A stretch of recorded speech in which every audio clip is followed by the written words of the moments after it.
नमस्कार. मी प्राध्यापक doctor G L. Shendge, Nobel laureate pride of humanity या लेक्चर सिरीजमध्ये आपलं सगळ्यांचं स्वागत करतो. मित्रहो, Nobel laureate pride of humanity या लेक्चर सिरीजचा हा चॅप्टर नंबर 18 यामध्ये आपण 1913 साली ज्या व्यक्तींना नोबेल पारितोषिक प्रदान करण्यात आले त्या व्यक्तींविषयी जाणून घेणार आहोत. 1913चे फिजिक्स किंवा पदार्थ विज्ञान शास्त्रामधले नोबेल पारितोषिक हे हिक कॅमर्लिंग ओनस यांना देण्यात आले. हिक कॅमर्लिंग ओनस यांचा जन्म 21 सप्टेंबर 1853 तर मृत्यू 21 फेब्रुवारी 1926 रोजी झाला. हिक कॅमर्लिंग ओनस हे हॉलंडचे रहिवासी होते. त्यांनी हेलियम वायूला प्रवाही रूप देण्याचे काम केले. त्याशिवाय सुपर कंडक्टिव्हिटीचा शोध लावला. त्यांनी कमी तापमानाच्या पदार्थावर कार्य केले.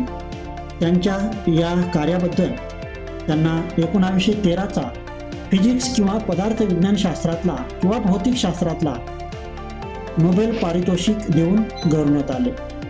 यानंतर आपण 1913 साली रसायनशास्त्रातील नोबेल पारितोषिक विजेत्याबद्दल जाणून घेऊया.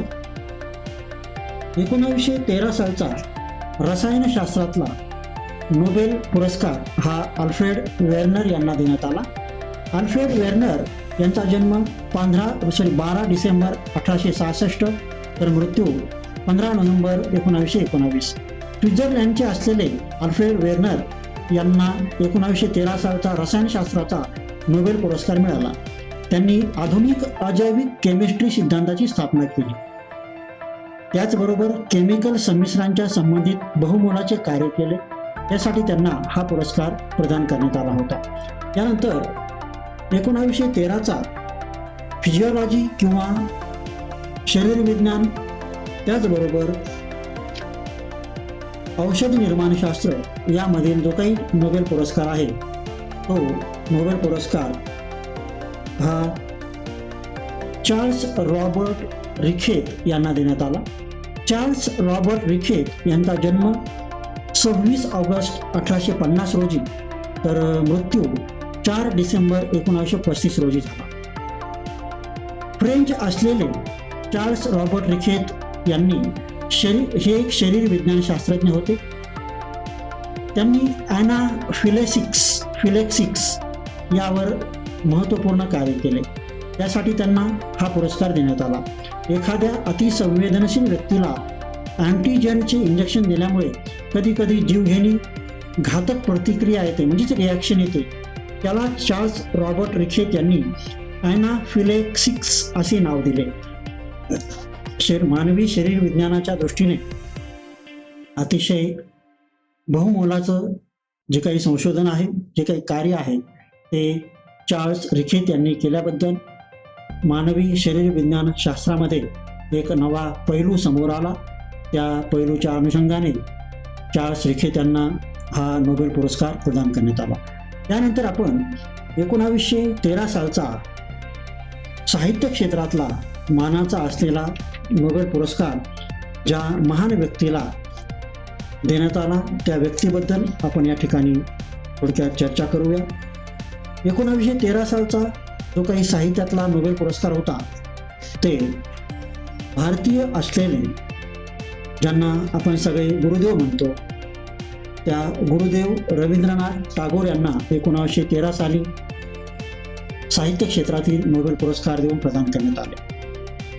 गुरुदेव रवींद्रनाथ टागोर यांचा जन्म 7 मे 1861 रोजी झाला तर त्यांचा मृत्यू 7 ऑगस्ट 1941 रोजी झाला. भारतीय असलेले गुरुदेव रवींद्रनाथ टागोर यांनी स्थापन केलेल्या शांतिनिकेतन आणि तेथे केलेले अध्यापन कार्य यामुळे त्यांना गुरुदेव ही उपमा मिळाली किंवा पदवी मिळाली. रवींद्रनाथ टागोर यांच्या रूपाने प्रथमच एका भारतीय साहित्यकाला साहित्याचा नोबेल पुरस्कार मिळाला होता. त्यांच्या गीतांजली या काव्यसंग्रहाला हा पुरस्कार मिळाला. त्यांचे कथालेखन, बालसाहित्य, नाटक, कादंबरी इत्यादी लेखन अत्यंत कौशल्यपूर्ण आहे. त्यांनी लिहिलेली जनगण मन अधिनायक जय हे सुप्रसिद्ध कविता भारत सरकारने राष्ट्रगीत म्हणून स्वीकारले. एवढेच नव्हे तर पाश्चात्य देशामध्ये गुरुदेव रवींद्रनाथ टागोर यांना भारतीय संस्कृतीचे प्रचारकही म्हटले जाते. मित्रहो, 1913चा हा साहित्यातील नोबेल पुरस्कार बघितल्यानंतर आपण पुढे 1913चा शांतता क्षेत्रात दिला जाणारा नोबेल पुरस्कार ज्या व्यक्तीला दिला त्या व्यक्तीविषयी जाणून घेऊया. 1913चा साहित्य क्षेत्रातील नोबेल पुरस्कार हा हेनरी ला फोंटेन यांना देण्यात आला. हेनरी ला फोंटेन यांचा जन्म 22 एप्रिल 1854 तर मृत्यू 14 मे 1943 रोजी झाला. ते बेल्जियमचे नागरिक होते. हेनरी ला फोंटेन हे आंतरराष्ट्रीय कीर्तीचे प्रवक्ते होते. 1907 ते 1943 या पर्यंत सलग 36 वर्ष ते आंतरराष्ट्रीय शांतता संघटनेचे अध्यक्ष राहिले आहेत. त्यांनी विश्व शांतीसाठी आंतरराष्ट्रीय केंद्रे स्थापन केली. त्यांनी शांतता आणि आंतरराष्ट्रीय सामंजस्य प्रस्थापित करण्याच्या हेतूने पुस्तक लिखाण सुद्धा केले आहे. विश्व संसद आणि आंतरराष्ट्रीय स्तरावरील न्यायालयाची कल्पना त्यांनी मांडली. त्यांच्या या कार्याबद्दल त्यांना शांततेचे नोबेल पारितोषिक प्रदान करण्यात आले. मित्रहो, या लेक्चरमध्ये आपण 1913 साली ज्या व्यक्तींना नोबेल पारितोषिक प्रदान करण्यात आले त्या व्यक्तीविषयी जाणून घेतले, ज्यामध्ये एक Onnes Alfred Werner, Charles Richet, Gurudev Rabindranath Tagore आणि हेनरी ला फोंटेन यांच्याविषयी थोडक्यात जाणून घेतलं. या लेक्चरमध्ये आपण इथेच थांबूया. पुन्हा भेटूया पुढच्या लेक्चरमध्ये. तोपर्यंत धन्यवाद.